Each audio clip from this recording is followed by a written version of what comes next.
Alors, dans le chapitre 4, le TD numéro 1, sur les lois entrée-sortie, donc vous avez le schéma cinématique d'un haillon de voiture, alors qui peut être motorisé ou pas, hein, c'est pas la question. Donc on veut connaître en fait la loi entrée-sortie entre la translation du vérin CB et la rotation du haillon, la pièce 3. Voilà, donc on vous spécifie ici les longueurs, hein, donc AB c'est égal à H, donc c'est une distance qui est fixe ici. Voilà. AC qui est égal à L, BC qui est égal à lambda, et puis vous avez les angles de x0, x3 et alpha, x0, x2 et bêta. Donc la première question, vous demandez, parmi les paramètres proposés dans l'énoncé, dissocier les paramètres constants et puis les paramètres variables. Donc on va écrire ici question 1. Donc on va regarder ce qui est constant, donc là, tout ce qui est constant. Donc les paramètres, on va avoir petit h, on va avoir petit l, et puis c'est tout, parce que c'est la longueur BC lambda qui va varier. Donc ce qui est variable, on va avoir du lambda, et puis du alpha, et du bêta. Donc voilà ce qui est variable, voilà qu'est-ce qui est constant. Question 2, c'est représenter les figures de projection de la base 2 et la base 3 dans la base 0 fixe et exprimer les vecteurs de la base 2 et base 3 dans la base 0. Donc on peut retrouver dans les sujets de concours des genres de questions de ce type-là, donc les figures de projection ou les représentations planes ou les figures géométrales. Donc moi ce que je vous conseille toujours, c'est de partir de x0, y0. Ici, alors je vais essayer de le faire plus proprement, comme ça, parce que là j'ai fait un petit peu le cochon avec une règle, ça sera très bien. Donc ma règle, elle est où la règle ? Elle est là. Donc là pareil, hop, voilà.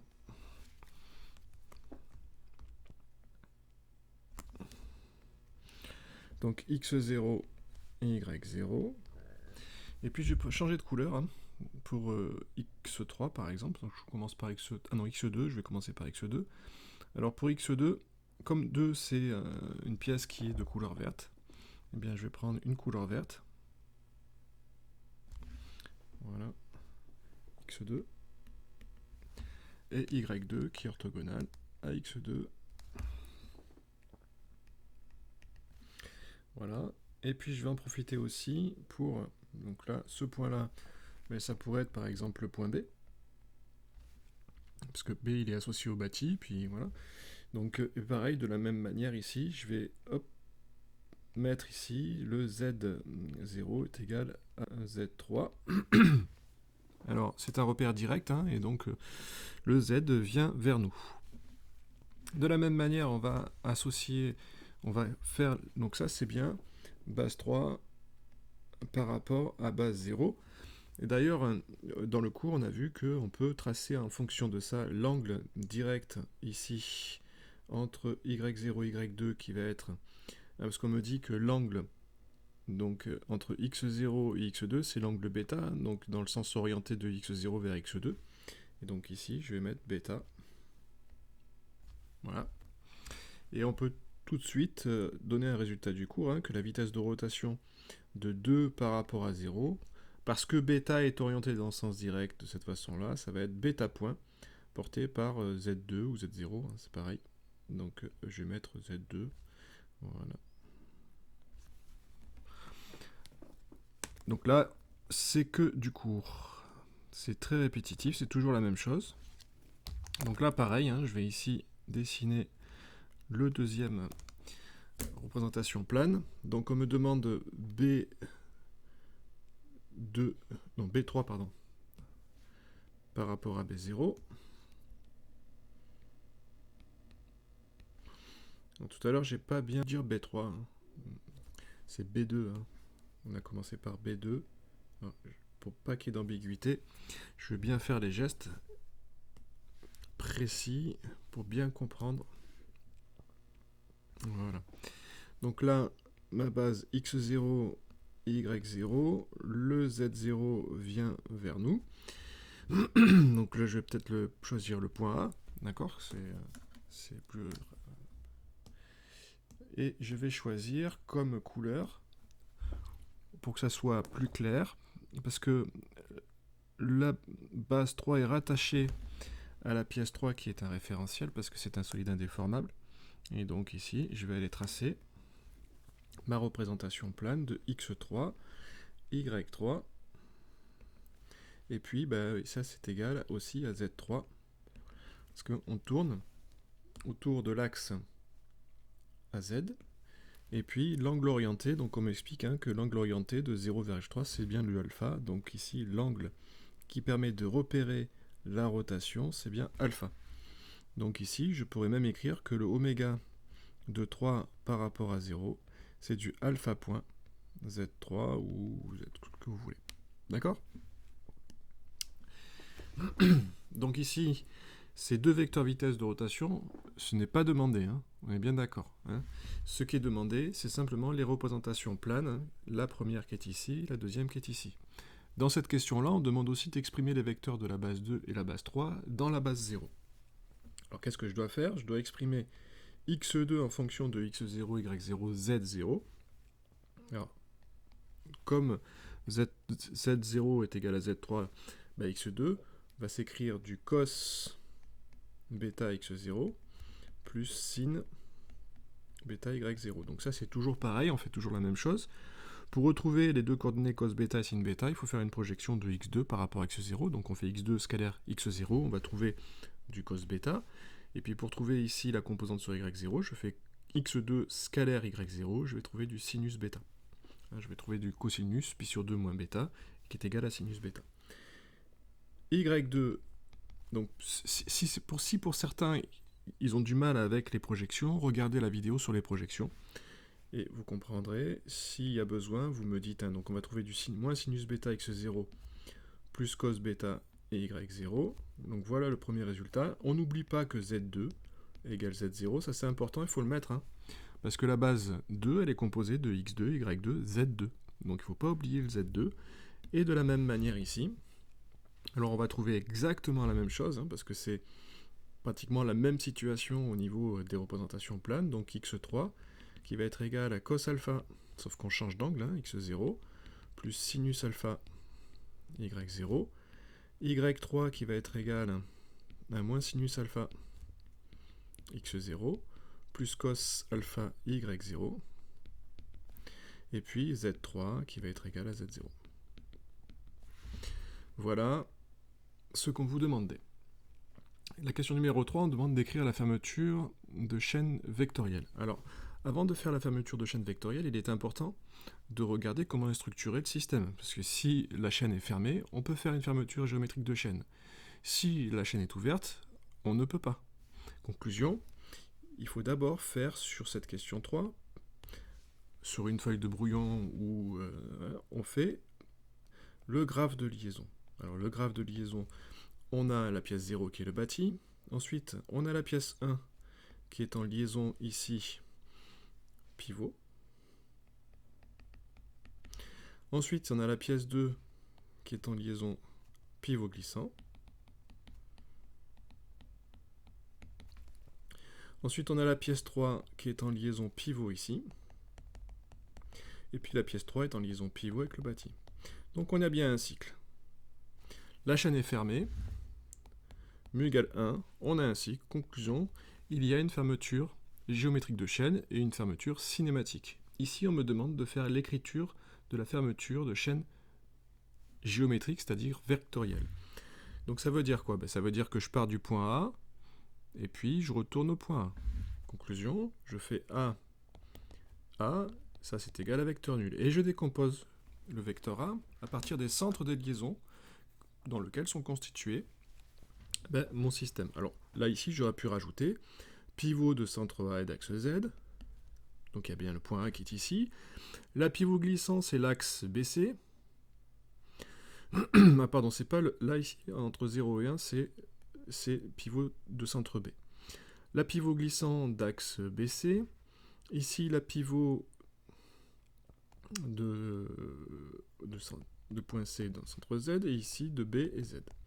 Conclusion, je vois donc ici c'est... Non, je me suis trompé, c'est A ici. Voilà. Donc on part de B, on va jusqu'à C, ensuite on va jusqu'à A. Conclusion, ça va être égal à A C plus CB plus BA, et ça c'est égal à vecteur nul. Une fois que j'ai mon écriture vectorielle, qu'est-ce que je dois faire? Eh bien, donc là, hein, j'ai écrit, donc ça c'est ma première question, hein, écrire la fermeture de chaîne vectorielle. Elle est là. C'est pour ça que je l'encadre. Dans la question, on me demande de, par projection dans la base 0, en déduire deux équations. Donc ça veut dire que cette équation-là, AC plus CB plus BA égale vecteur nul, je dois la projeter. Alors, c'est pas très sympathique ici cette écriture, d'accord? Donc, je regarde ce que vaut AC. AC, c'est égal à L, et c'est porté par, donc je regarde, AC, c'est porté par x3. Alors, comme AC, ça va dans ce sens-là, ça sera du moins. Donc, ici, moins L, x3. Je regarde CB, on me dit CB vaut lambda x2. Hein, on est dans le bon sens, donc plus lambda x2. Et BA, donc BA, on est sur du y0, BA, on me dit H, donc c'est du plus H, y0. Et ça, c'est égal à vecteur nul. Pour pouvoir le projeter dans la base 0, qu'est-ce que je dois faire? Eh bien, je dois faire d'abord le produit scalaire avec ce 0. Ça va être égal à 0. Et le produit scalaire avec de l'expression avec y0. Donc moins Lx3 plus lambda x2 plus h y0. Moins Lx3 plus lambda x2 plus h y0. Je dois le faire aussi sur z. z0 scalaire. Il n'y a aucun terme ici. Tous les vecteurs qui sont dans cette équation sont orthogonales à z. Conclusion, celle-là, elle est inutile. Donc les deux qui m'intéressent sont celles-là. Donc, le produit scalaire est distributif. Conclusion, ça devient moins L x0 scalaire x3 plus lambda x0 scalaire x2 plus h x0 scalaire y0.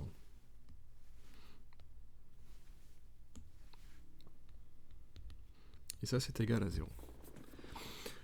x0 scalaire x3, ben, je l'ai calculé tout à l'heure, parce que j'en avais besoin pour projeter x3. Donc c'est la composante qui est ici. Hein. Voilà. Donc ça fait du moins L cos alpha. L lambda x0 scalaire x2. Pareil, cos bêta. Et l'autre 0. Ça, c'est égal à 0. Première équation.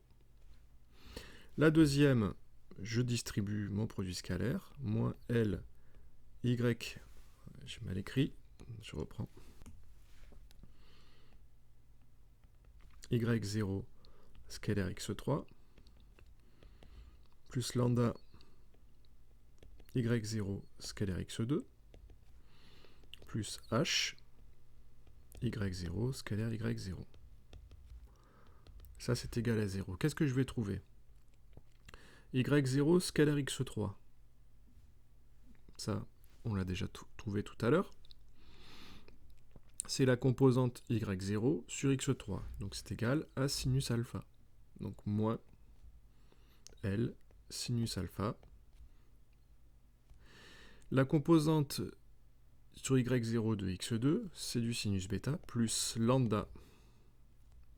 J'ai mal fait mon lambda. Plus lambda sinus bêta. y0 scalaire y0, ça fait 1, plus h, et ça c'est égal à 0. Voici les deux équations qu'on va trouver de la fermeture géométrique de chaîne, c'est-à-dire la fermeture de chaîne vectorielle. Question numéro 4. Qu'est-ce qu'on me demande?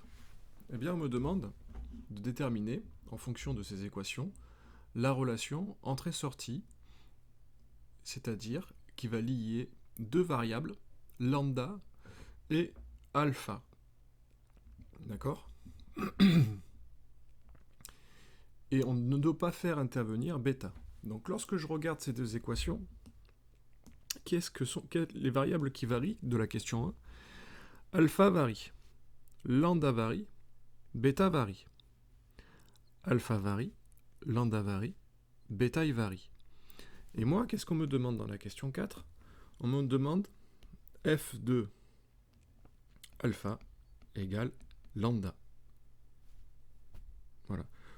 Ou f de lambda égale alpha. D'accord? Donc on veut que la sortie ça soit lambda et l'entrée ça soit alpha. Donc c'est ça qu'on veut. On veut trouver la relation entre alpha et lambda et faire disparaître bêta.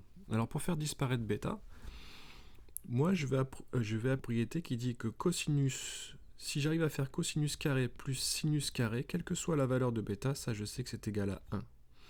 Donc je regarde mes deux équations et je vais les écrire différemment. Je vais écrire que lambda cos bêta, donc ça c'est mon équation numéro 1.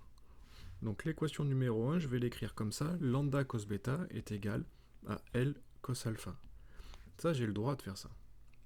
D'accord? L'équation numéro 2, je vais l'écrire lambda sinus bêta, ben c'est égal à L sinus alpha moins H. Si j'élève au carré, à ce moment-là, je vais pouvoir appliquer cette propriété. Donc j'élève au carré. Il faut faire très attention quand on élève au carré. Donc ça, je vais pouvoir ici l'écrire L carré sinus carré alpha plus H au carré moins 2L H sinus alpha. Et j'additionne 1 plus 2. 1 plus 2. Et ben ça implique que lambda au carré facteur de cos carré bêta plus sin carré bêta va être égal à lambda L au carré, pardon, facteur de cos carré alpha plus sin carré alpha plus H au carré moins 2L H sinus alpha. Ça, je sais que ça fait 1, et ça aussi, je sais que ça fait 1. Conclusion, lambda au carré va être égal à L au carré plus H au carré moins, il y avait un 2 ici, 2L H sinus alpha.